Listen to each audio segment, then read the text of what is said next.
ideally, I'm gonna just stay on my lonesome, live a celibate life, and get a greater reward for it I'm in the kingdom.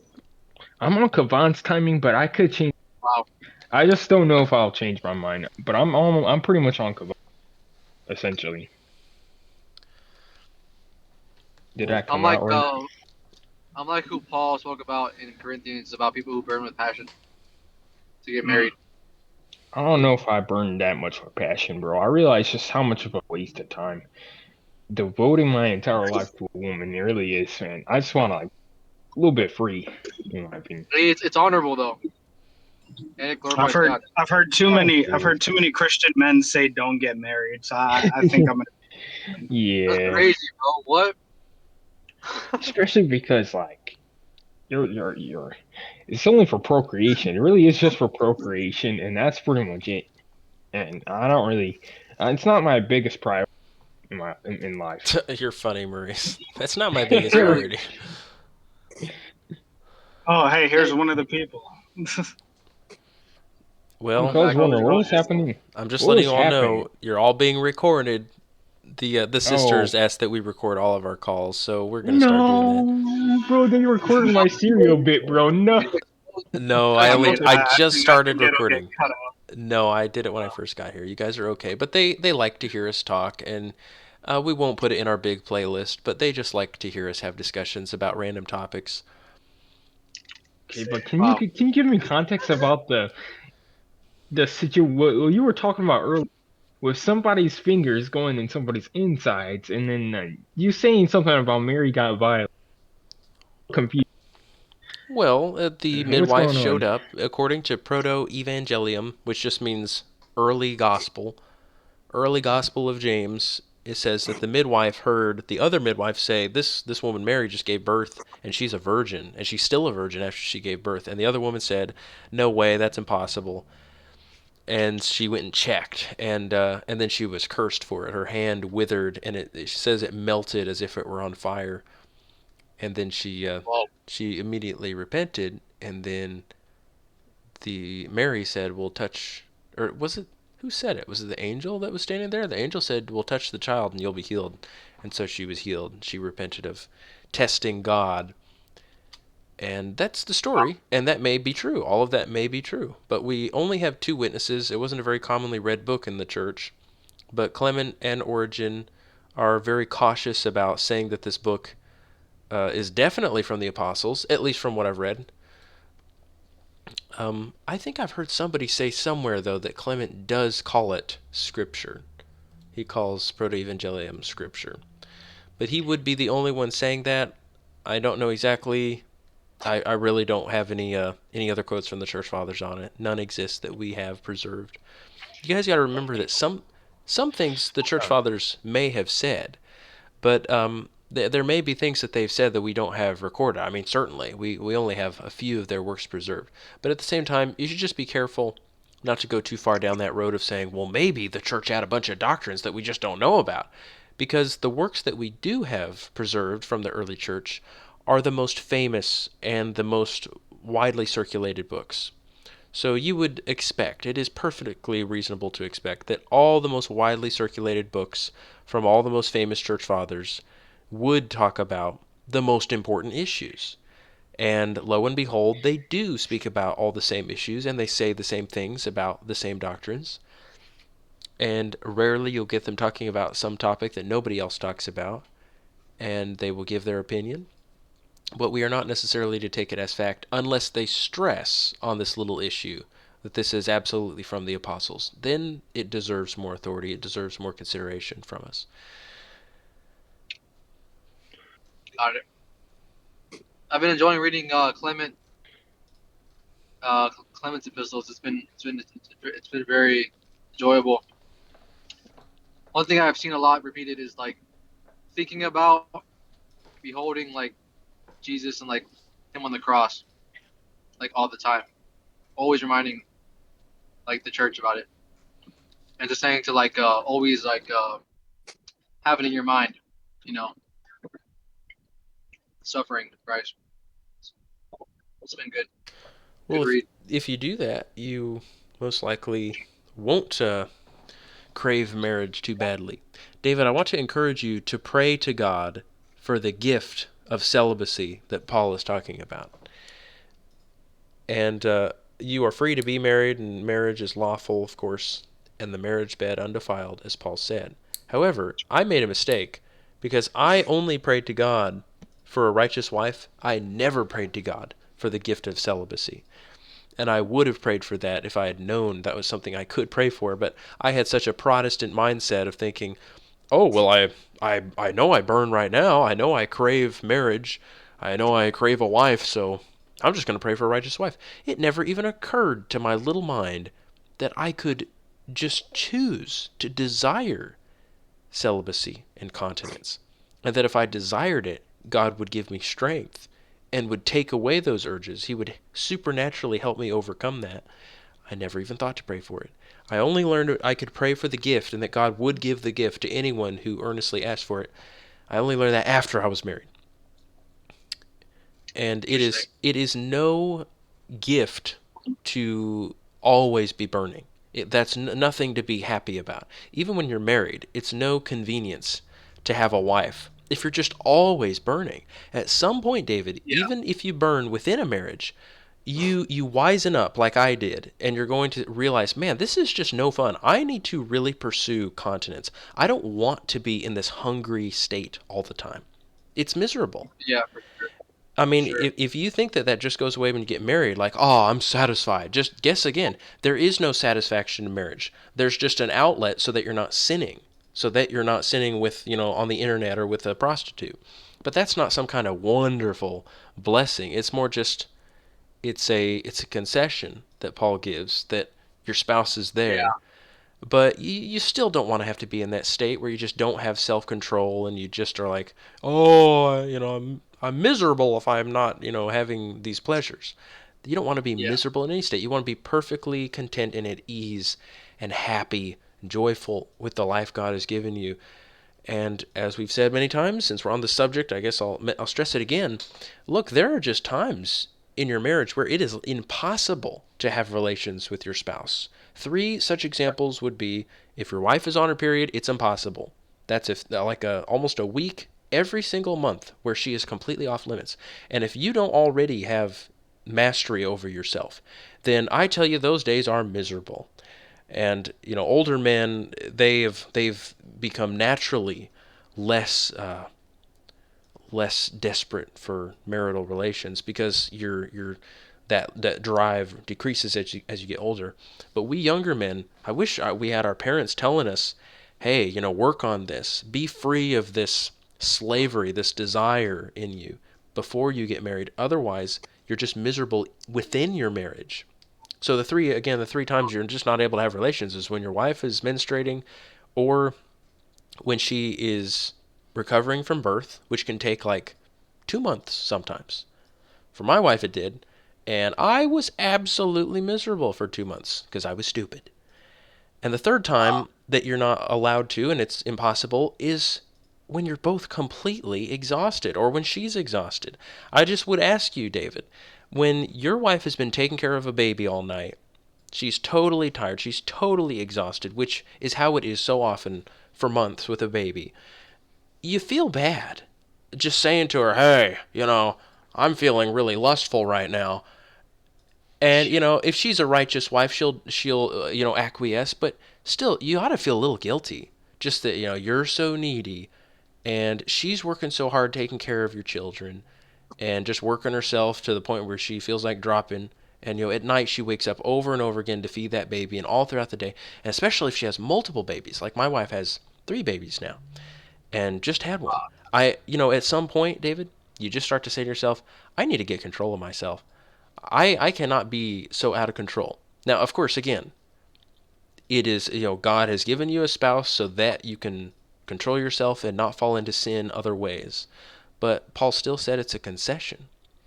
It's a concession that we would do that without the express purpose of, well, I just want to procreate children. Oh, for sure. For And sure. Yeah, I know from before I came to Christ, having sex is very draining, and it never meets your your standard. ever. You don't like Never. so. It's I designed don't that think when way you get too. married.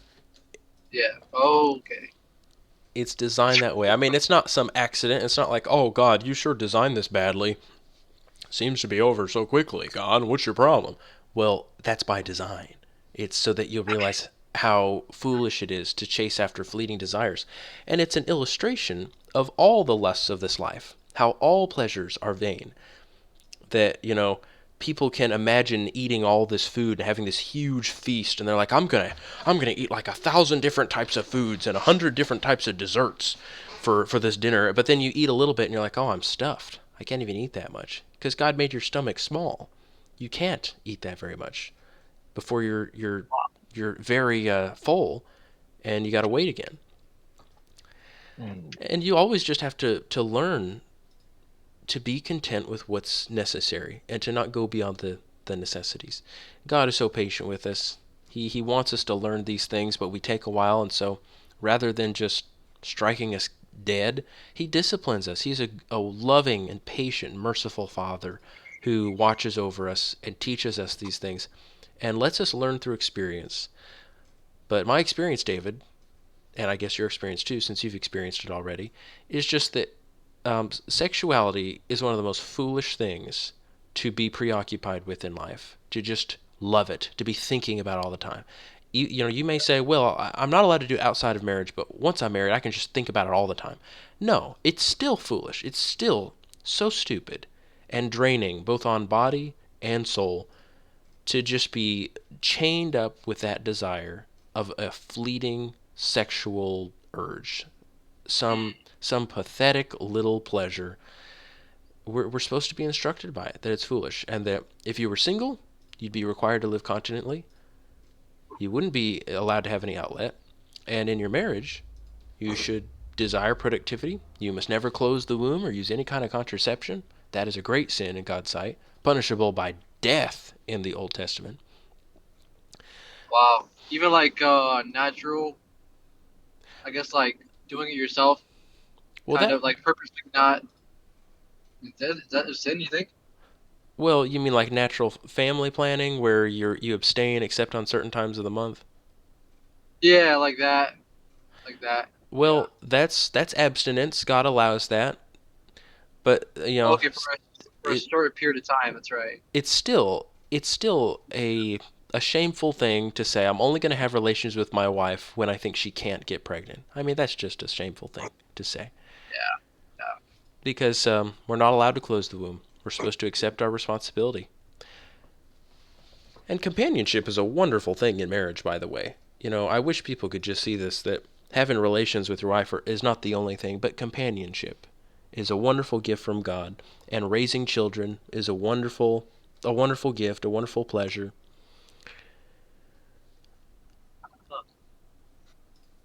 Thank you, brother Luke.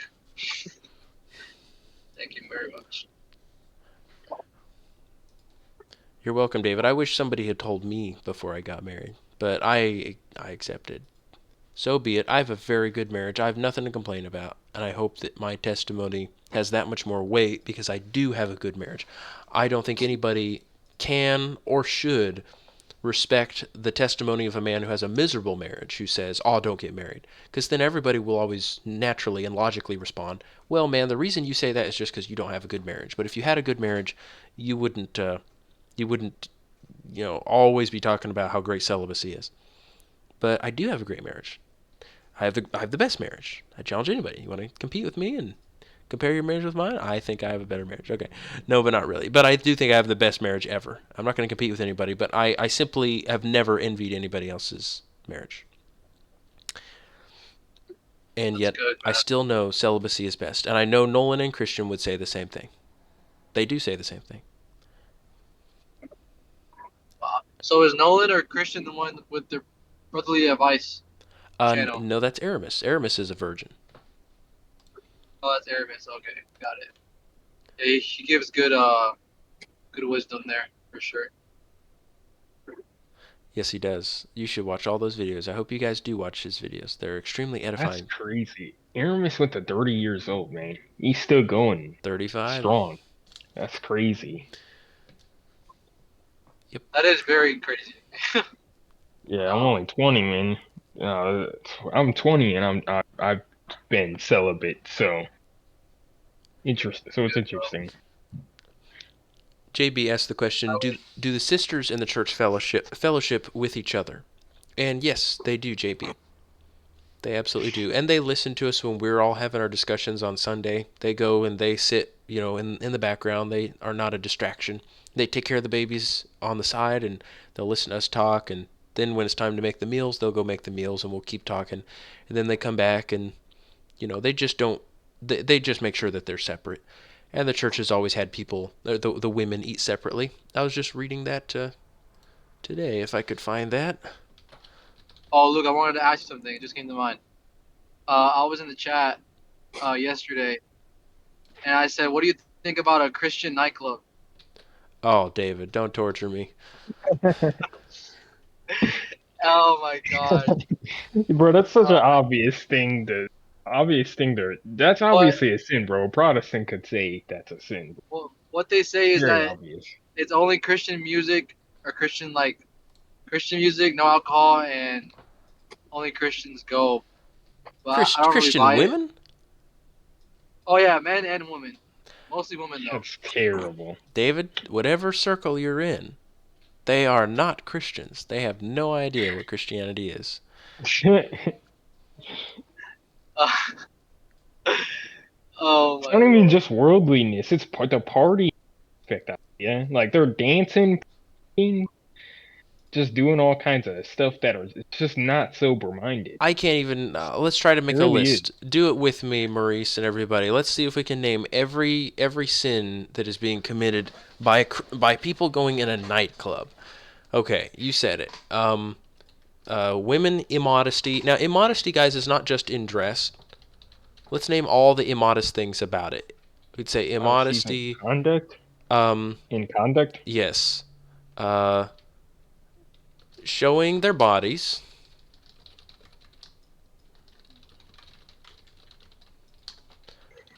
Dancing. So they're actually trying to entice people with their bodies. Talking with men, which they shouldn't be doing.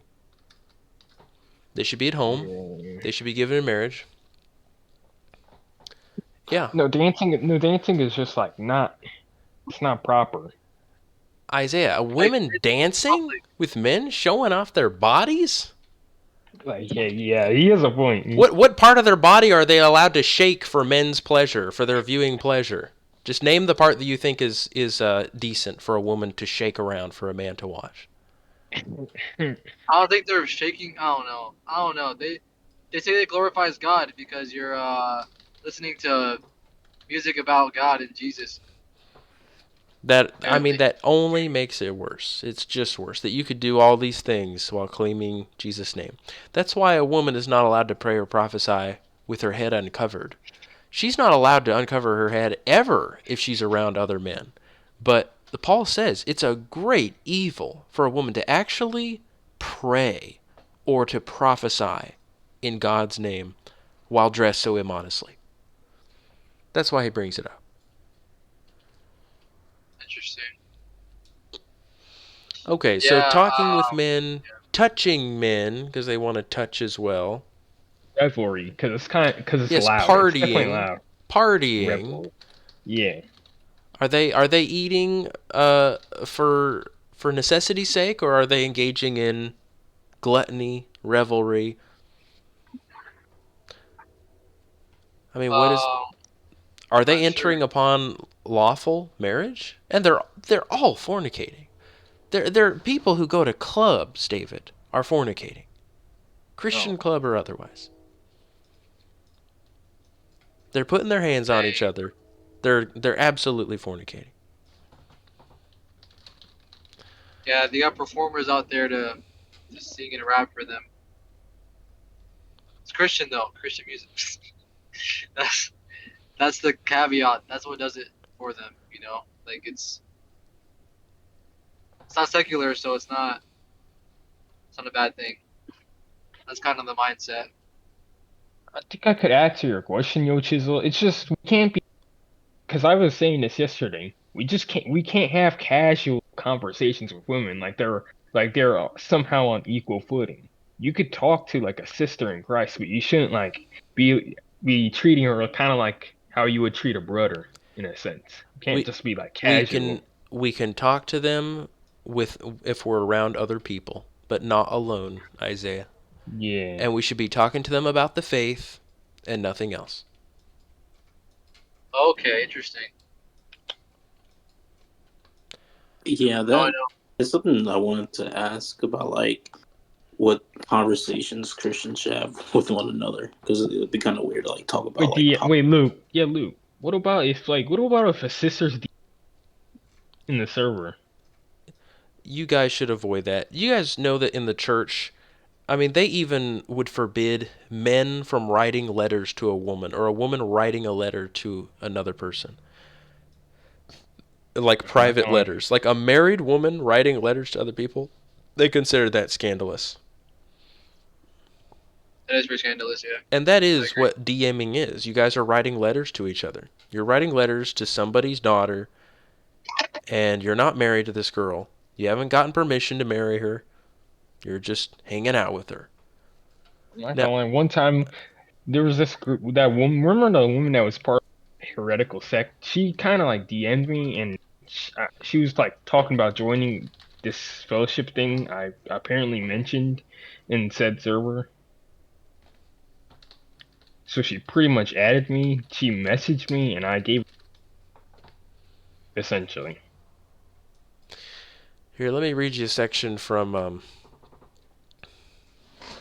By the way, I was just looking at this part, guys. Today I added it to my Veil video section, but it's in recognitions when Clement's mother becomes a Christian. Sorry for spoiling it if anybody hasn't read it yet, but you should have read it by now. I already saw that part. It says that Clement's mother says the next day, Clement says the next day she journeyed with us, sitting with Peter's wife. So you might wonder, well, why did he mention that? Well, Clement is mentioning that when she journeyed with us, she wasn't mingling with the men. She was with Peter's wife. She was with the women. And he later on says, when they're talking about baptizing her and that she should fast before she's baptized, she says that she had fasted already. It says she declared with an oath in presence of my Lord Peter's wife that from the time she recognized her son, she had been unable to take any food from excess of joy, excepting only that yesterday she drank a cup of water. Peter's wife also bore witness, saying that it was even so. Now you would have to ask yourself, why did Peter's wife have to bear witness? Well, because they are together. The women go and lodge separately. They sleep separately. They eat separately. They're not going and exposing themselves to the men. That's why she had to. Otherwise, you wouldn't need Peter's wife to testify such a thing.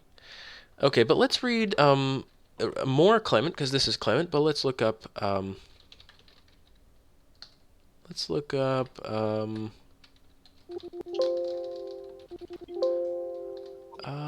where are my quotes? Here we go. Here is Clement of Rome. I will send this to you. This is his second epistle on virginity. I'm going to post it here, and let's see if it'll post. Okay, it's not too long. Okay, Clement, Bishop of Rome, says...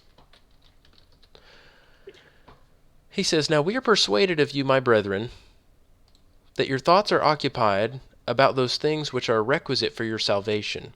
But we speak thus in consequence of the evil rumors and reports concerning shameless men who, under pretext of the fear of God, have their dwelling with maidens, and so expose themselves to danger, and walk with them along the road and in solitary places, alone, a course which is full of dangers and full of stumbling blocks and snares and pitfalls. Nor is it in any respect right for Christians and those who fear God so to conduct themselves. Others, too, eat and drink with them at entertainments, allowing themselves in loose behavior and much uncleanness, such as ought not to be among believers, and especially among those who have chosen for themselves a life of holiness. Others again meet together for vain and trifling conversation and merriment, that means partying, that means nightclubs, and that they may speak evil of one another, and they hunt up tales against one another, and are idle. persons with whom we do not allow you even to eat bread. Then others wander about among the houses of virgin brethren or sisters on pretense of visiting them, or reading the Scriptures to them, or exercising them. For as much as they are idle and do not work, they pry into those things which ought not to be inquired into, and by means of plausible words make merchandise of the name of Christ. These are men from whom the divine apostle kept aloof, because of the multitude of their evil deeds, as it is written, thorns sprout in the hands of the idle, and the ways of the idle are full of thorns.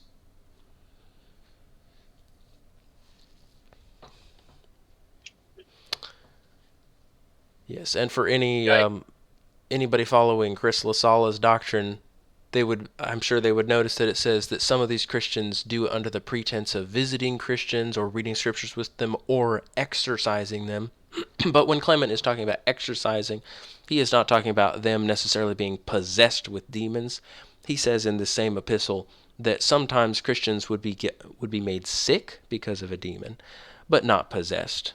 That demons can afflict people with sicknesses just like they afflicted Paul and just like they afflicted Job. But demon possession is not something that can happen to a Christian unless they've become a practicing sinner.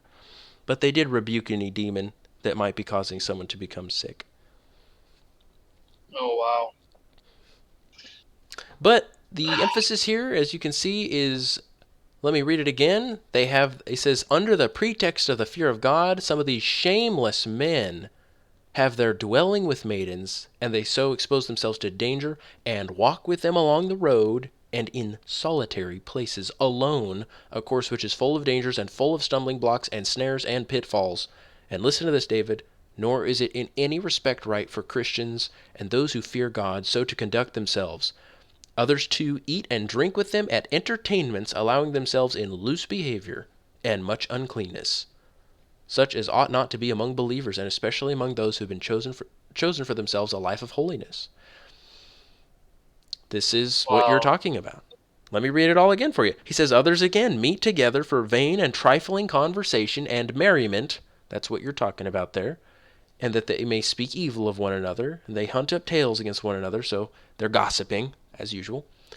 And they are idle, persons with whom we do not allow you even to eat bread. And he says, even the best case scenario, which is where they say, well, we're reading the scriptures together. This is a Christian group. Well, think about here's what he has to say about that. He says, then others wander about among the houses of virgin brethren or sisters on pretense, meaning the excuse, of visiting them or reading the scriptures to them. So they're like, hey, this is a Bible study. It's not a Bible study. It's a woman study. It's a female body study. It's a hear a woman's voice study. Listen to her sweet words and dance with her and eat and drink with her. Yeah, that's crazy. Dang, bro. That's so good. That's speaking right to my life right now. It's a stumbling block, man. You got to be careful. You got to be very careful. The dancing. It's a part of my culture too, like the Hispanic culture. It's ingrained in my life. JB, we can read the section where he talks about exercising them if you want. He talks about it more in that same letter. So I'll go over it to you so you can see.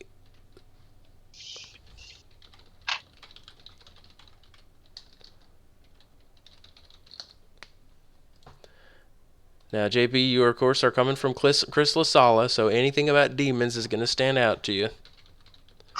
So, we're gonna talk about this. We're gonna go over it, and we're gonna see if it's at all what Chris LaSala is talking about. It always is talking about sick people, though. That is always the situation, JB. And we all of us, totally acknowledge that the demons make people sick. They did that to Job, but Job was not possessed. It is a horrible blasphemy to say that the apostles were possessed. But demons do afflict people. The demons even affect the weather. And we know that Cyprian chalks up the bad weather that caused the storms resulting in Paul's shipwrecks to the demons. The demons did cause it. They were trying to make it as difficult as possible for Paul. So the demons were responsible for many of Paul's calamities, his hardships, his trials, and yet Paul was never possessed by them. No, not every sickness is from demons. Why now Yeah, when I calls was no, following, I get why Paul now calls it a flesh. It's just a pain. yeah, when I was following Chris, I thought like I had feelings of demons. I thought, yeah, I thought everything was a demon. Well, they believe there's a sneezing demon and a yawning demon and an itching demon. That's how they come out. They come out of your bum too, apparently. Oh, please. It's just a laughing stock. I mean, anybody who spends 5 minutes in that will just start laughing at it. Yeah. That's right, Raheem.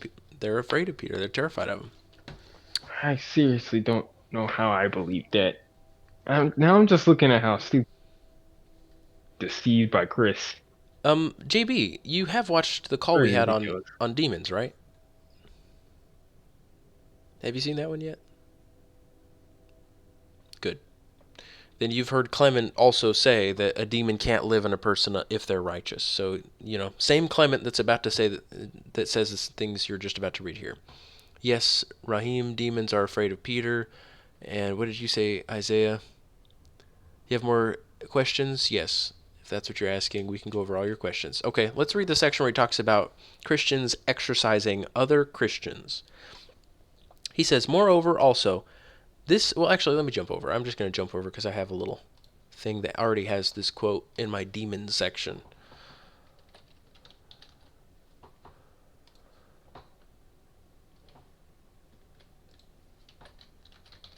I'll post this so everybody can have it.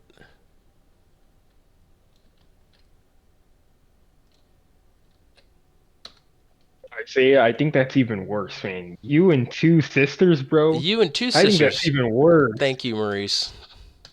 Oh man. Yeah, not sure what you have in mind there, Isaiah. Doesn't sound good, though. That sounds very weird.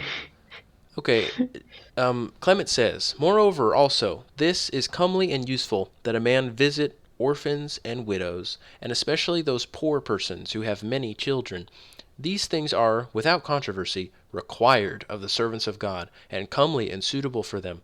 This also again is suitable and right and comely for those who are brethren in Christ, that they should visit those who are harassed by evil spirits, and pray and pronounce adjurations over them, intelligently, offering such prayer as is acceptable before God, not with a multitude of words, well prepared and arranged, so that they may appear to men eloquent and of a good memory. Such men are like a sounding pipe or a tinkling cymbal, and they bring no help to those over whom they make their adjurations.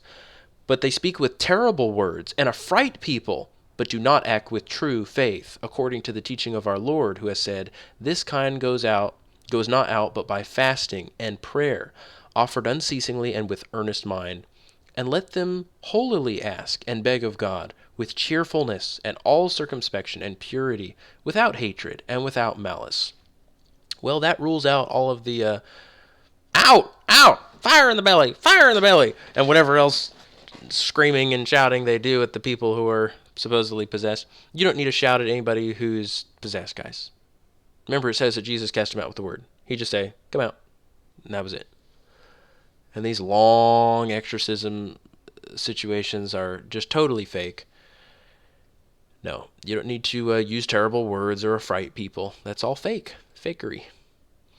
He says, in this way, let us approach a brother or sister who is sick, and visit them in a way that is right, without guile, and without covetousness, and without noise, and without talkativeness, and without such behavior as is alien from the fear of God, and without haughtiness, but with the meek and lowly Spirit of Christ. Let them therefore with fasting and with prayer make their adjurations, and not with the elegant and well-arranged and fitly ordered words of learning, but as men who have received the gift of healing from God, confidently, to the glory of God, by your fastings and prayers and perpetual watching, together with your other works, mortify the works of the flesh by the power of the Holy Spirit.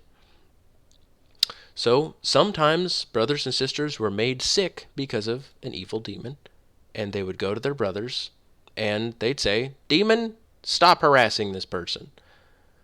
And they would pray and pronounce adjurations over them intelligently.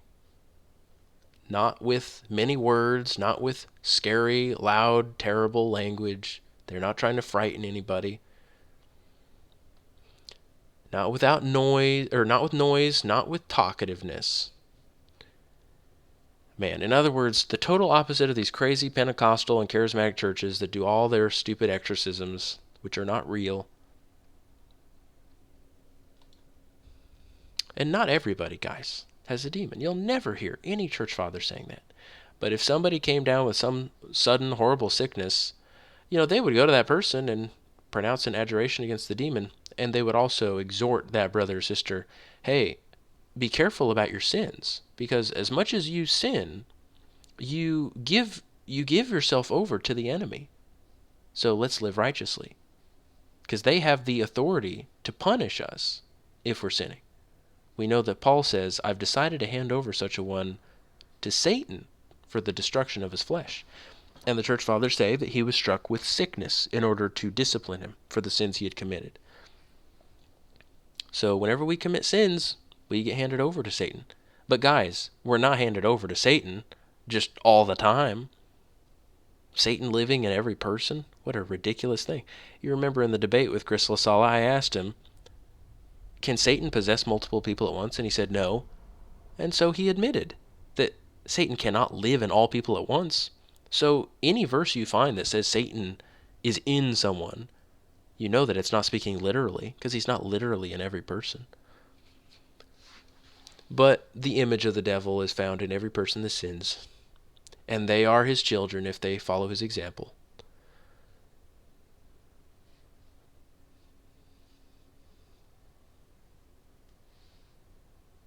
It's great.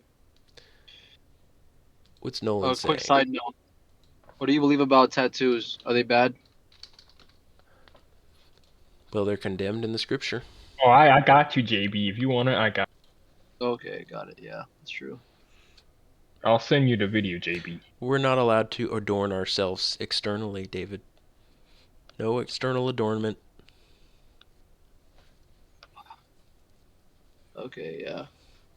Yo, I get that. But that's cool. No fancy hairdos. No Okay. earrings. No necklaces, chains. No rings on our fingers. No adorning. I can't wear a big old cross around my neck. Big golden diamond encrusted cross. No, if you're gonna wear a cross, David, you're doing something that the Christians never did. They didn't wear crosses. If you want to show somebody that you're a Christian, use your voice. JB asked that at the perfect time. And Good. use your actions. Do you know how many men wear crosses that are not Christians? I'd say the majority of men that wear crosses just don't even claim to have anything to do with Christianity. They do it as some kind of fashion statement. It doesn't mean anything to people, David. Nobody thinks you're a Christian from your cross necklace. No one is more likely to talk to you about the faith if you're wearing a cross necklace.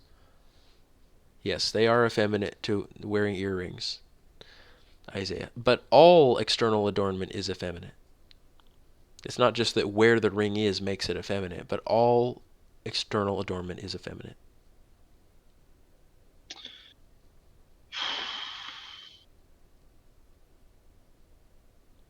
What if it's like for practical use?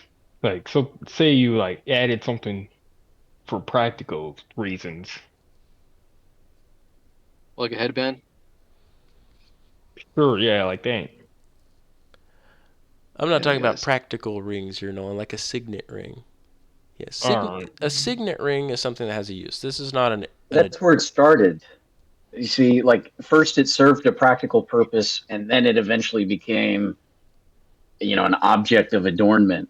yes. But I wouldn't say the earrings in general are effeminate. It's like, well, what are we talking about here? Like, is it a Adornment, slave Nolan. wearing his master's ring? Adornment. Nobody would call somebody's ring that was put in their ear by their master to show that they belong to them. Nobody would call that an adornment on the person. But I'm talking about what I he's agree. asking me. He here is talking about adornment, rings and earrings. Those things have nothing to do. Well, By when the we're talking about rings, we should talk about the history of rings, and we should talk about why people wore rings in the past, because they might read in the scriptures somebody wearing a ring and think, is this person sinful then?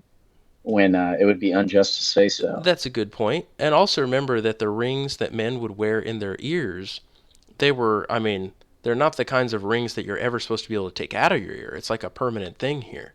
Nowadays we have rings where we're just putting them on for fun, to look pretty. But yes, Nolan's right. You had a type of ring that somebody would put in somebody's ear in order to kind of mark them and say, this person belongs to so and so. Might have an inscription on it or something, or it might be a type of ring that's recognizable so that you know it belongs to somebody. And there was a practical kind of ring that somebody would wear on a finger called a signet ring. And they would they would dip it in some wax and they'd press it onto a piece of paper as an official seal to prove that somebody had written a letter, and they would say that's his signet, that's his mark on the page, so we know it's coming from him. And kings especially did this, but also the heads of households, especially more prominent wealthy households, would do this if they were issuing some orders or something, in order to show that it really was coming from him. Because whenever you're going to receive some message or some order, people want to make sure it really is coming from that guy and not from some imposter, somebody who forged a letter. So whoever has the signet is, that proves they're the real person who wrote that. So there is a practical reason for that. But when I said what I said, I know that you guys don't have signets. That doesn't exist anymore. And I know that none of you guys are slaves having an awl put through your ears and a ring put on there to show that you belong to somebody. So for you guys, there is no reason to have an earring or a finger ring except for vanity, for effeminacy. But Nolan's right. That should be explained because you'll read in the scriptures that people have earrings, like Jacob's servants have earrings because they belong to Jacob. Or in the scriptures, you see Isaac's signet wife? rings. Wasn't Isaac's wife given the nose ring? Yes. No, not a nose ring. Earrings. That's Masoretic It text that wasn't says her. nose ring. Ah, yes. You did tell me that. Yes, I Yes. remember now. Earrings. And actually, it's not even Masoretic. It just says face, but ears are part of the face. Yeah. Yeah. But I mean, it'd be a really weird thing to like stick a ring in somebody's nose. I mean, can you imagine such a thing? Come here. Like right in their nose. I don't think so. I don't think so, only because like people would do that with like, bowls and whatnot with the animals. They put it in the nose.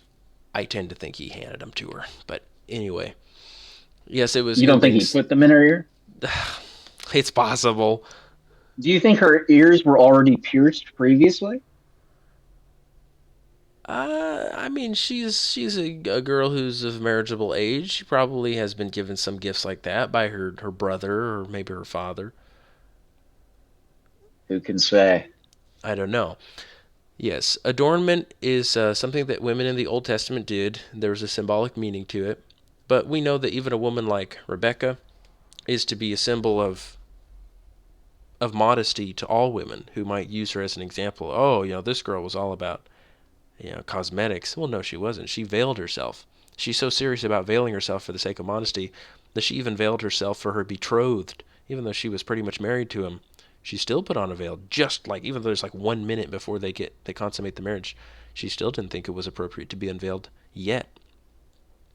So she's a very modest woman, a great example to all other women of covering and not showing off your outward beauty.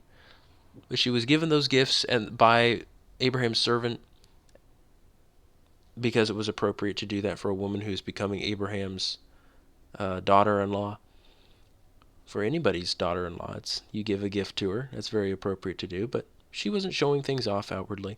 These adornments are private, just like it says that Judith used to wear very beautiful adornment on the festive feast days of Israel, but it says she only wore those things for her husband on those feast days. She wore them at home. She was not going around out and about showing off her beauty.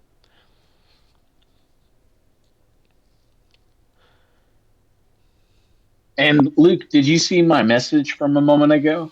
Here, I'll click on it.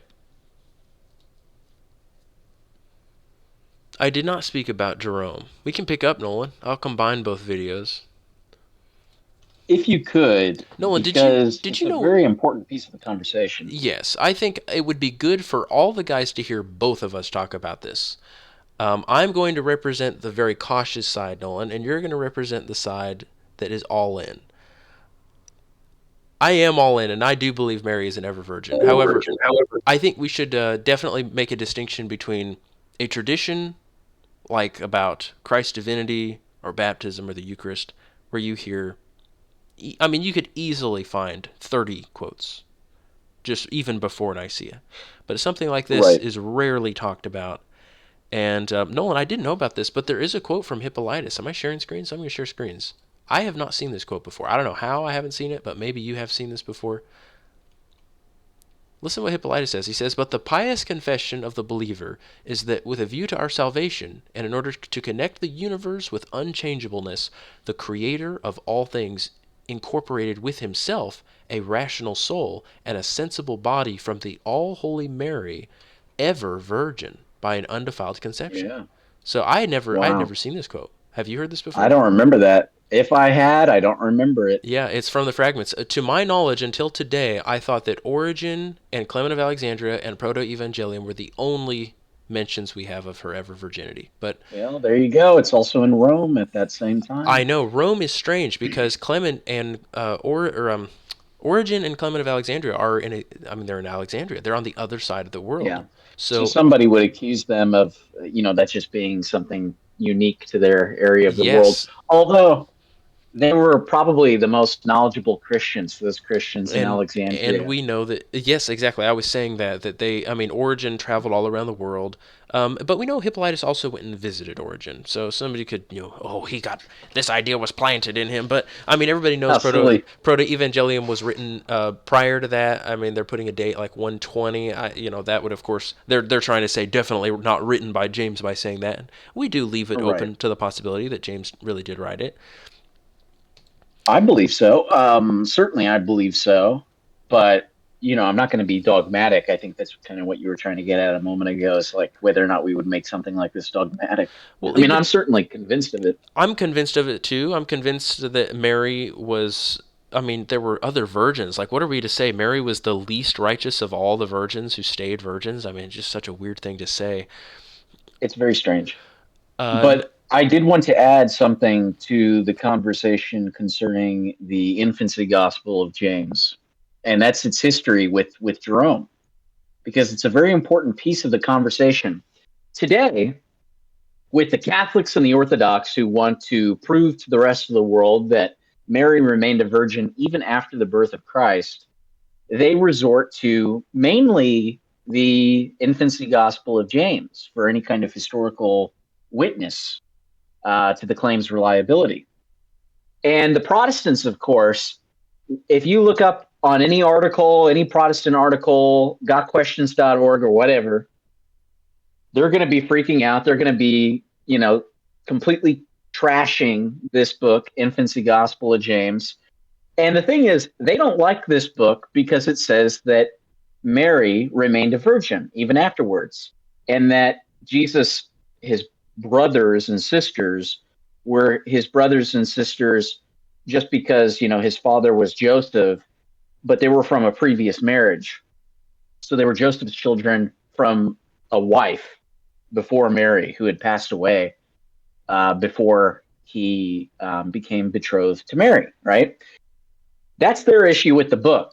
And to give credence to their position, their hatred for the book, they resort to Jerome, very ironically. I have quotes saved from these different articles where they're like, well, it's been condemned by councils in the past. What? You people are concerned with councils now? You guys are Protestants. Since when do you care about a freaking Catholic council? But anyway, they resort to that, even very inconsistently, but because, it's on their side at the moment. But it is something that's worth addressing. Jerome did condemn the book. He said it was a total farce. He hated the book, but he hated the book not because it said that Mary was a virgin forever. Jerome completely believed that. He disliked the book because it said that Joseph had children. He had a previous wife who he had relations with. Jerome had taken this cause in his hand that had taken place sometime probably in his lifetime or shortly before. But there was this fad of people believing that basically Joseph was the first man to institute the male order of virgins. Meanwhile, of course, Mary instituted the female order of virgins. So Mary is the first female virgin. Joseph is the first male Christian virgin, basically. But that's just wrong. If you read the earlier fathers, Christ is the first male virgin. And then after him, John the Apostle. So very silly, and very annoying. It also shows, by the way, Jerome is actually very convenient. Even though he dislikes the book, he agrees with the statement, though, which shows that even if people in the early church didn't necessarily believe that the book was authentic or from James, everyone pretty much still believed, though, that Mary was an ever virgin. So, like, it's very interesting today where, like, the only people who believe that Mary was an ever virgin are forced to resort to using this book to support that belief. But in the past, you could not believe in that book, the Infancy Gospel of James, and still very easily believe that Mary was an ever virgin. But today, you can tell with people. Only today, though, not in the past. But today, you can tell based on someone's opinion of the Infancy Gospel of James whether or not they believe that Mary was an ever virgin, or if they deny that she was an ever virgin. But if you ever read them saying like, "Oh, the early church condemned this book," they're totally lying. They sometimes say that Origen said the book is spurious. You actually read the quote, though. These people don't actually read the primary sources, is the thing. But Origen says in his quote that the book was believed by many Christians.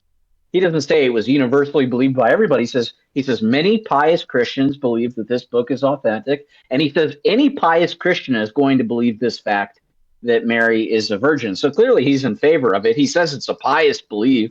He says that it's the right belief to have. So that's not something he would say if he thought that it was totally false or anything, if he had severe doubts about it. And Jerome, the only reason that the church, Christians, started believing that, oh, this book is not true, it's not actually from James. Again, it's not because of what it has to say about Mary. It's actually what it has to say about Joseph. Yeah, Jerome completely accepted the perpetual virginity of Mary.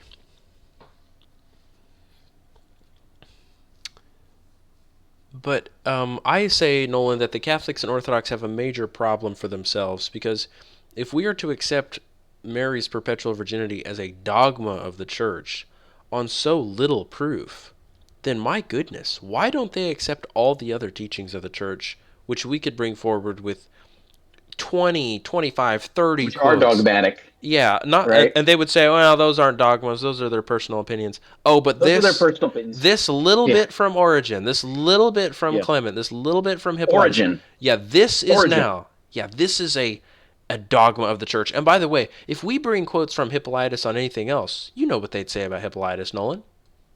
Yeah. They'd say, what they say about Origen. Yeah, they'd say Origen's an idiot. We reject Origen. Yeah. We reject Clement of Alexandria. And Nolan, they would even attack Hippolytus just because of the dispute he had with the Bishop of Rome at one time. Yeah. They say, we can throw out Hippolytus. Okay, so basically, just you can accept them when you feel like it, and throw them out. Otherwise, Robert, the answer to your question, Robert just asked, why does Jerome say that when in the gospel we see Jesus? Why does Jerome say that when we see in the gospel that Jesus has brothers and sisters? The answer that Jerome gives, and you'll notice that this is a popular explanation today among Protestants. They got it from their daddy Jerome, because he was, as far as my knowledge goes, the inventor of this, or at the very least, the first person that recorded this idea, to my knowledge. But he says that they were cousins. He says that they weren't really brothers and sisters, but they were the Lord's cousins. He says that in his Matthew commentary. Those are some nice emojis, Luke. I'm thinking of how I should respond to this man Ray, who's messing with me. Yes. Is Jerome trustworthy, Raheem? No, he is a post-Nicene man. So just be very careful. He's not a bishop. I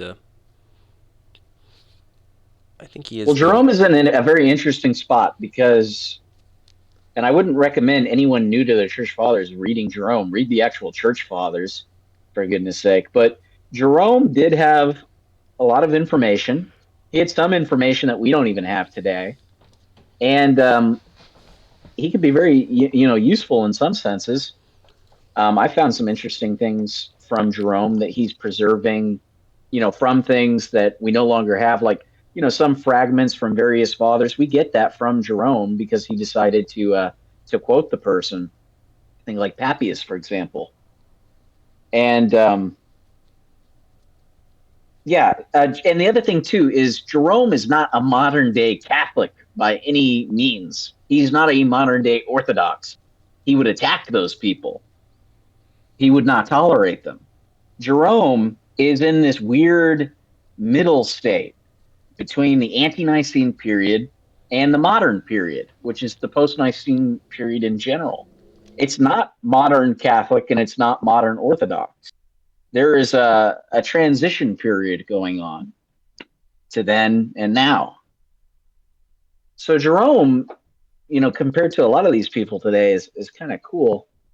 But he did go off on the deep end, like I was just saying, with like Joseph's virginity and whatnot, condemning a perfectly fine book. Well, you guys can be sure that if the church did consider that book scripture at that time, that would have been a controversy for Jerome to say that about the book. But it was not a controversy. Nobody really cared. Ray asked, are any of Augustine's writings good? I know you all don't like him. Well, every single book is useful in some way, Ray. All those books written even after Nicaea are full of good teachings, full of good wisdom, great commentaries. It's just mixed in. You're just going to have some foolishness and some heresy occasionally. But if you know what to watch out for, if you know what the church started to believe that was false, then you can catch it. You'll be invincible to it. You'll be able to be edified by all of the wisdom, especially because they've received so much from the early church. So they're not even just giving you their own wisdom, but they're actually reproducing the teachings that they've received from the early church in most ways. So you can receive all that and still be able to catch it when you say, there he is. He's going on about war and how Christians can go to war now. I know that that's a change. Or you can hear him just writing all these praises of the emperor, our most pious and righteous emperor Constantine. You'll say, okay, this isn't right. We shouldn't be talking about emperors this way. Emperors cannot even be Christians, let alone any authority over the church. John Chrysostom telling people to punch heretics in the face. Yeah, that's all. All the violence and all that is a post-Nicene evolution. And you have some other examples. We could make a list of them. But Augustine started pushing the original sin thing. He also was a Manichaean before he was a Christian. For about 10 years, he was in a heretical sect that was well known to deny that humans have free will. And he carried over those teachings when he became a Christian. He never did renounce them. He was even accused of still holding to those beliefs by the people he debated with, such as Pelagius. And Pelagius is 100% correct that Jerome was still acting like a Manichaean, believing as the Manichaeans did in many ways. I'm sorry, Augustine, thank you. That's why it's great to have brothers around, guys. It's so good to have brothers around. I misspoke. And what else? After Nicaea, guys, it wasn't like 1,000 different issues. The issue of the false ordinations of the bishops was one of the biggest ones. The approval of war and fighting your enemies. Although you did still get excommunicated if you were to kill anybody. Even though they allowed people to go to war, you were automatically excommunicated if you killed anybody, even if it was in self-defense. Automatic excommunication. It's a weird thing, I know, but there's some things they just couldn't scrub from their tradition. So even though it was contradictory to approve of war, they would say, do your excommunication, and then do some penance, and then come back after you've done your penance. And yet they never just forbade war to begin with. I was reading Basil the other day, Nolan. Did I send you Basil saying just do your penance and then come back, and but never just saying you're forbidden to go to war. You're excommunicated if you go to war. Instead, they say go to war, and then when you kill somebody, then you're excommunicated. No, I don't think he sent that. I also have one from Basil where he says if two women are or if a man and woman are living together. Well, here, let me get you some Basil quotes. Let's see here. Basil's got some craziness, some post-Nicene insanity. Now, Basil has some great stuff, but he's just got some insanity too. Wait a second. Is it lower down here? I think it is. I have a lot of stuff that has not been organized. I need to organize it. Here's Basil. Basil. Okay, he says fornication is not wedlock. This is from Basil's letter 199, where he wrote down some canons the church was asking him about at Caesarea, I believe, because he is Basil of Caesarea. So he gives these rules because they were asking him, what are we to practice here? And he answers, fornication is not wedlock, nor yet the beginning of wedlock. Wherefore it is best, if possible, to put asunder those who are united in fornication. Okay, good job, Basil. Very good. Then he says, if they are set on cohabitation, let them admit the penalty of fornication. Let them be allowed to live together, lest a worse thing happen. What? What is worse than fornication? It's like, just let them live together in case they do something even worse than fornicating. Well, they're fornicating, Basil. Did you miss the part where they're fornicating? These people need to be excommunicated. You can't just say, let them admit that they're fornicating, and if they're set on it, if they're set on rebellion against the church and they refuse to be Christians, let them live together, lest something worse happens. This is not a Christian mindset. Unless they don't show up and give us money. Where's the money, guys? Did we go over with you guys publicly all the insanity about baptism? The Orthodox requiring payments to get baptized? I don't know if we have time for that tonight. I will if you want to, Nolan. I think you should. I think if you haven't already brought that up. All right, let's do it, guys. Here we go. You guys want a good laugh and a good cry. You're going to do both tonight. So we recently made a video about Simon Magus where we explained the sin of simony. We briefly mentioned it that the Orthodox and Catholics were not just previously guilty of simony, but are still guilty of simony. And, the Orthodox commented on that video, and they were all up in arms. They're like, what are you talking about? Us Orthodox, we'd never engage in simony, which is when you charge money for people who are coming into the church or are already in the church to receive God's gifts and God's grace. You charge money for those things. That is the gift of simony, because Simon Magus also paid money to the Apostle Peter in order to receive the blessing which would allow him to impart the Holy Spirit to others in baptism, or at baptism. Well, guys, we've already known this, but we did a little Google search the other day. I mean, we could go much deeper in the rabbit hole, but once we saw how deep that rabbit hole went, we just saw this abyss going infinitely. We said, okay, we're gonna have to do this research later. We don't have time, but we did save some information for you guys. Okay, so get this. Here, we went on some websites. Okay, all right, guys. This is the Annunciation Greek Orthodox Church, the metropolis of Detroit. So this is in the U.S. This is a real Orthodox church. We scroll down. Look, we want to get baptized. We go on their website, right? And they say, if you want to get baptized, here's what you do. All right, we scroll down. Let's see, guys. Let's see whether the sin of simony is being practiced in the Orthodox Church. First, they say, what is needed for the baptism? Do you guys know what's needed for the baptism? Let's go over.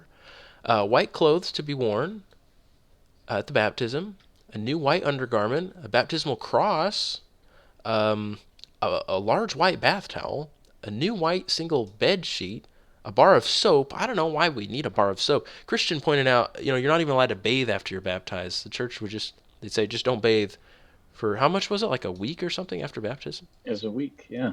Yeah. Two new white hand towels, a bottle of olive oil, one large decorated baptismal candle, or 2 or 3 small decorated candles, some witness pins. I guess like you grab some martyr's face and put it on you as a pin. Weird. And the last one, an honorarium. Recommended. A donation of $75 to the priest. Oh. So they're charging. They're saying it's recommended you give a little donation to that priest. I mean, what the heck? Can you imagine such a thing in ancient times? The people walking up. I'd like to get baptized, Peter. All right, we got a line of people. Everybody, pull out your wallets. Recommended donation to Peter here. Peter's got his money bag open. Everybody who passes by, ting ting. Each person drops their money in. Just $75. Well, guess what, guys? There's more. Because if you thought that was the baptism fee, guess again. If you are not a member in good standing of our parish, there is a facilities fee of $750. And it says here, fees for baptism. $750 if you're a member who is not in good standing with their parish. That means you just don't attend there. If you are a member in good standing of another Orthodox parish, there's a facility fee of $600. 20% discount. That's what it says on the website. 20% discount. Is this a grocery store? Are we selling products on the aisles? Is this a business? What the heck are we looking at here? That's gotta be one of the weirdest things ever. 20% discount. Like, wow. So like we're shopping. You guys could go shopping for baptisms. Did you know that? You can look for the discounts, guys. You know that they've got discounts going sometimes. So look out for the discounts. All right. But maybe that was just one church. Maybe they wouldn't dare do such a thing in another Orthodox church. Again, guys, we only did a little glance through. When I realized how many Orthodox churches it was, I said, okay, I got to look into this later. This is another Orthodox church called Presentation of Our Lord, Greek Orthodox Archdiocese of Australia. Okay, Australia. All right. Sacraments and Services. This is the tab I clicked on. All right. Baptisms. We're in the baptism section, everybody. Baptism fee, $1,000. Fees payable on the day of baptism are $500 from the parents and $500 from the godparents. So those would be the people who, if it's an infant baptism, they also promise to raise up the child in the fear of God. Fear of God meaning you don't charge people for baptisms. $1,000 to be baptized. Baptism fee. Unbelievable.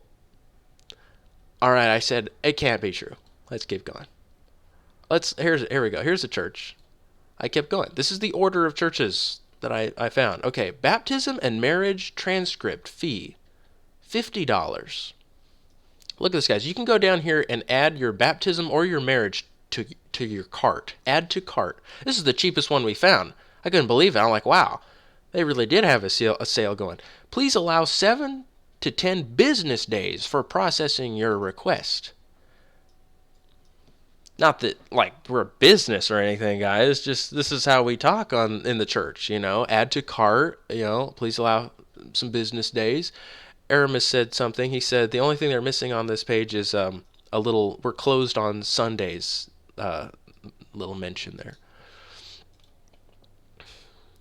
Okay, here's another one. Prophet Elias, Greek Orthodox Church. Well, let's see if their prices compete, because I'm not sure you can beat $50. Baptism, sacrament fee. I can't believe the audacity to say such a thing. So you just go on the website, guys, home/shop. It's just... They are shameless. You know where to find your baptisms if you want to order one. Home, shop. Baptism, sacrament fee, $300.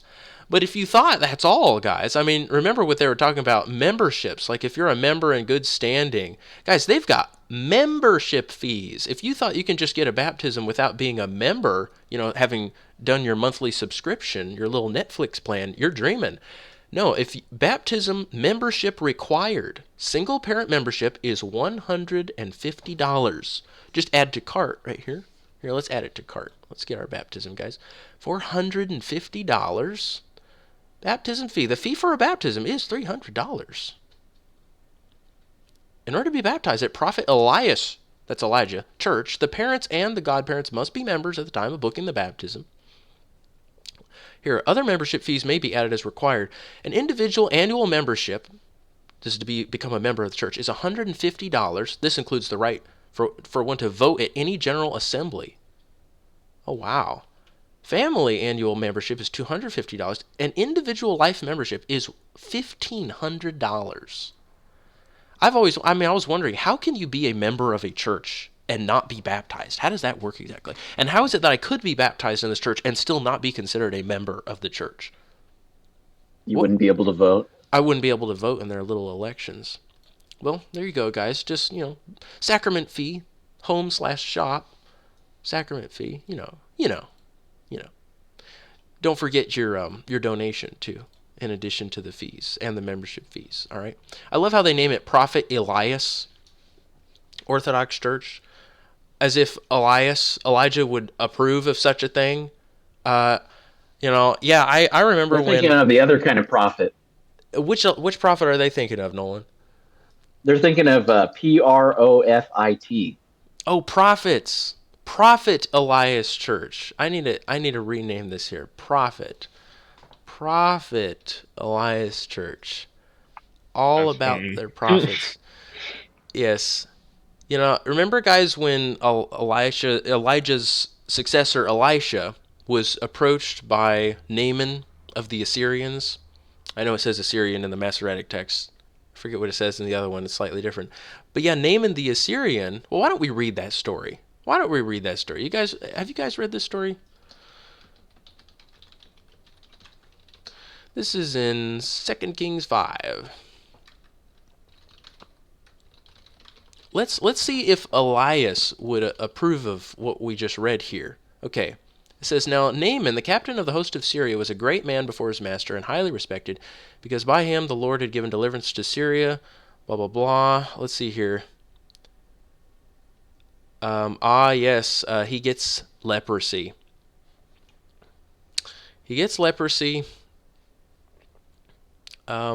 Yes. He brought the letter to the king of Israel, saying, Now then, as soon as this letter shall reach thee, behold, I've sent to thee my servant Naaman, and thou shalt recover him from his leprosy. And so they're actually asking the king of Israel to help him out. And he's like, I can't do it. He says, Am I God to kill and to make alive, that this man sends to me to recover a man of his leprosy? But it says, It came to pass when Elisha heard that the king of Israel had torn his garments, that he sent to the king of Israel, saying, Why have you torn your garments? Let Naaman, I pray you, come to me, and let him know that there is a prophet in Israel. Not that kind of prophet, though, guys. So Naaman came with horse and chariot and stood at the door of the house of Elisha. And Elisha sent a messenger to him, saying, Go and wash 7 times in the Jordan, and your flesh shall return to thee, and you shall be cleansed. And Naaman was angry and departed, and said, Behold, I said, he will by all means come out to me, and stand, and call on the name of his God, and lay his hands upon the place, and recover the leper. Are not the Abana and Parphar rivers of Damascus better than all the waters of Israel? May I not go and wash in them, and be cleansed? And he turned and went away in a rage. And his servants came near, and said to him, Well, suppose the prophet had spoken a great thing to you, would you not perform it? Yet he has but said to you, Wash and be cleansed. So Naaman went down, and dipped himself 7 times in the Jordan River, according to the word of Elisha, and his flesh returned to him as the flesh of a little child, and he was cleansed. Now, I want you guys to know that the church fathers, many church fathers, starting with Barnabas, they say that this story, is prophetic of baptism, that we are commanded to go and be baptized and be washed of our leprosy, just as Naaman was. Where is this here? Where is Naaman the Syrian? Where is this? Nolan, you know it's right. It's here, right? Where is it? I should say Jordan. Nolan, you know this story is in Barnabas. He mentions it, that he says if you get washed, your skin will be, if you were baptized, then your skin will be like the skin of a child again. Spell name it differently. But it's N-A apostrophe. Oh, maybe like a... N-A apostrophe? Oh, man. Where is Naaman? I don't remember. I have it in my baptism video. Well, I was bringing this up just because I wanted to give at least one example of where they all say that this story is symbolic of baptism, and it's very apt that it would be. Nolan, you find it while I read the next part. Or maybe you, Aramis. So, guys, this man receives baptism symbolically. He's washed. He was diseased once in his soul, but now he's cleansed. It says, and he and all his company returned to Elisha, and he came and stood before him and said, Behold, I know that there is no God in all the earth save only in Israel. And now receive a blessing of thy servant. In other words, Naaman is saying, receive a donation. And Elisha said, As the Lord lives, before whom I stand, I will not take one. And he pressed him to take one, but he would not. So guys, he brought him tons of gold and all kinds of stuff. Naaman said, Well then, if not, let there be given to thy servant, I pray thee, the load of a yoke of mules, and thou shalt give me of the red earth. For henceforth thy servant will not offer whole burnt offerings or sacrifice to other gods, but only to the Lord, by reason of this thing. And I let the Lord be propitious to your servant when my master goes into the house of Raman to worship there. And he shall lean on my hand, and I shall bow down in the house of Reman, when he bows down in the house of Raman. Even let the Lord, I pray, be merciful to your servant in this matter. And Elisha said to Naaman, Go in peace. And he departed from him a little way. And Gehazi, the servant of Elisha, said, so this is Elisha the prophet's servant who just watched Naaman the Syrian go away with all this gold, and we were about to see he's got tons of treasures that he had brought as a gift to Elisha. Gehazi, the servant of Elisha, said, Behold, my lord, Elisha, has spared this Syrian Naaman, so as not to take of his hand what he's brought. As the Lord lives, I will surely run after him, and take somewhat of him. So Gehazi followed after Naaman, and Naaman saw him running after him, and turned back from his chariot to meet him. And Gehazi said, All is well. My master has sent me, saying, Behold, now are there come to me 2 young men of the sons of the prophets from Mount Ephraim, the Orthodox and the Catholics. Give them, I pray thee, a talent of silver, and 2 changes of clothes. And Naaman said, Take 2 talents of silver. And he took 2 talents of silver and 2 bags and 2 changes of clothes, and put them upon 2 of his servants, and they bore them before him. And he came to a secret place, and took them from their hands, and laid them up in the house, and dismissed the men. And he went in himself, and stood before his master. And Elisha said to him, Where do you come from, Gehazi? And Gehazi said, Your servant has not been hither or thither. And Elisha said to him, Did not my heart go with you when the man returned from his chariot to meet you?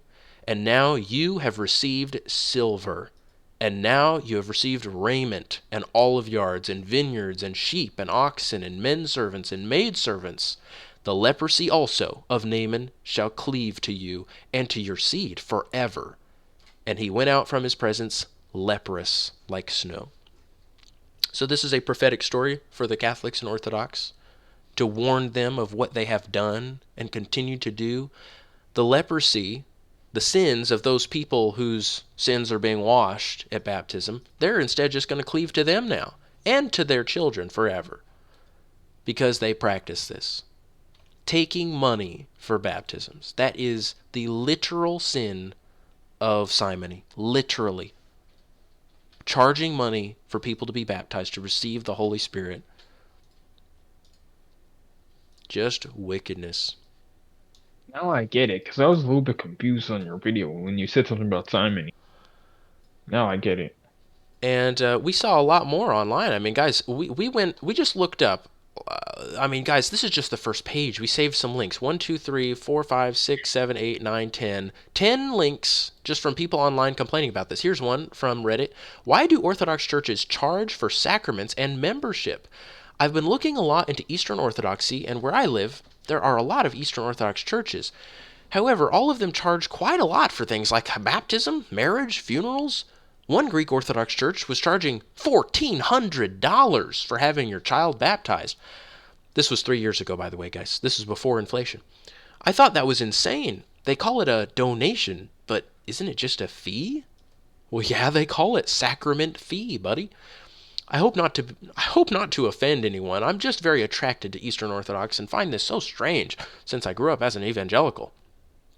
Well, buddy, you also are You find it strange because it's pure wickedness, and any person with common sense is extremely bothered by this and knows that this could not possibly be God's church if they are openly practicing simony, one of the worst sins. I love these people. Evangelicals are not much different. Oh, Telling you to die. so true.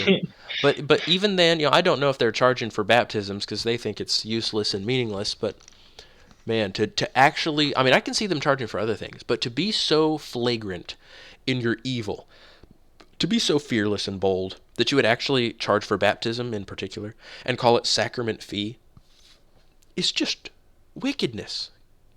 Because they know what baptism is. They know it's salvation. A lot of the Protestants don't believe that.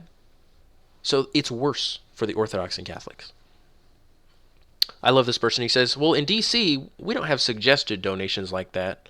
Like, it's unspoken that you make a donation according to your family budget. But for something major like a wedding or baptism, that's the only thing. But no one would ever tell you what to give. He's like, having a suggested donation might just be one parish. Oh, guys, it's just one church. It's just maybe just one church doing that. $1,400 for a baptism. And these Orthodox are like, I've never heard of that. I doubt they're doing that.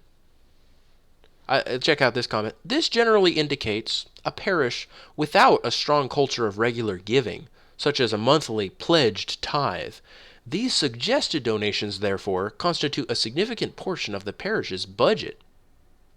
It certainly looks uncouth to someone used to pledged giving.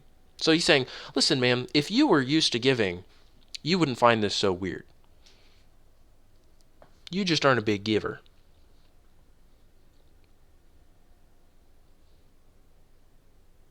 Wow. Charging people for baptisms. But there were more. We saw, there were all, even in South Africa, people complaining about this. Hello, everyone. I hope you're doing well. Today, me and my fiance were told by our priest that we'll have to pay money to get baptized. We aren't Orthodox yet, but we'll be going through the process to become one. But when he said that, I was a bit lost for words, as I've never heard of that before. He said that's just the standard throughout South Africa. That's where I'm from, which I find strange, because all the Catholic churches here and all the other funny denominations don't require any money at all. He also said that money is required by the higher-ups, so that money doesn't go into his pocket. The sad part about it is that it's not cheap either. Like in our currency here, it'll cost us, and he says $1,500 in his currency, which is a whole month's worth of grocery shopping here for me and my fiance. So that in dollars would be $159, or in euros, 147 euros. He said that shouldn't put us off going through with everything and becoming an Orthodox, and that they could maybe help out with money.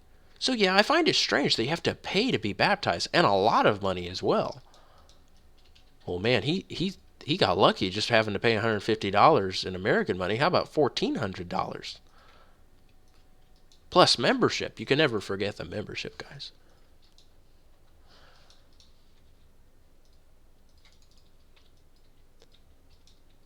Yeah. This person says, this smacks of simony. Yeah, you don't say. Guys, the truth is, I am not a man who has devoted his entire life to studying these things. I'm married. I'm busy. I work a full-time job.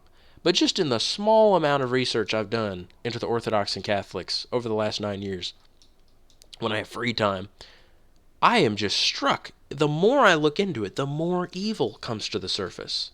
Massive amounts of evil.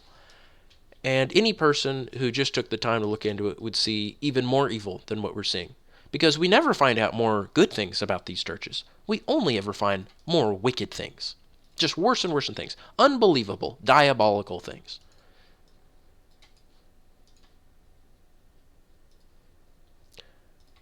Oh my goodness, look at the denial in these comments. Well, yeah, it is getting a little late, guys, 10 o'clock. I think we should have a separate call on prayer, guys. I know that you wanted to have one tonight, but I think Nolan and everybody should be present for it. We will have a call on it. We will. Just probably not tonight. Good night, Luke. Yeah, I'm going to go to bed, guys. It was good seeing you all. Good to see so many faces in the profile pictures. Yeah.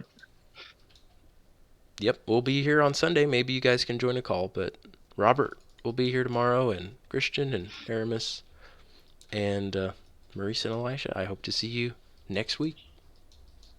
Yeah, so Tuesday, just Tuesday. That's all we have to wait. Yep.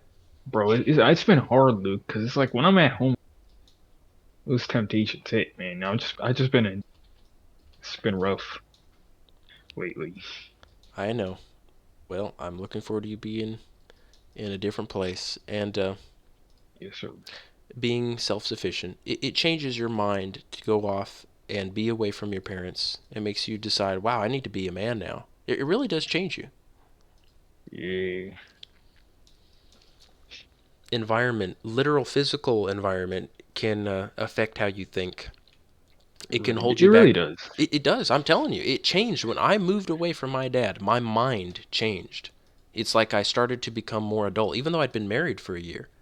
Or actually, I've been Yeah, married on a that couple trip, years. man, I felt free. On that trip, man,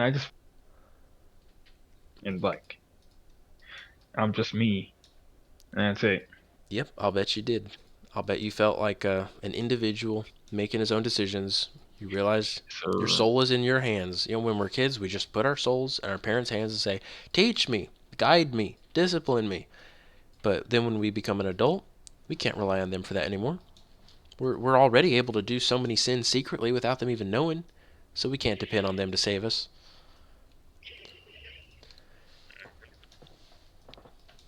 Yep. Well, looking forward to seeing you guys. God be with you. Good night for now. good night. God bless.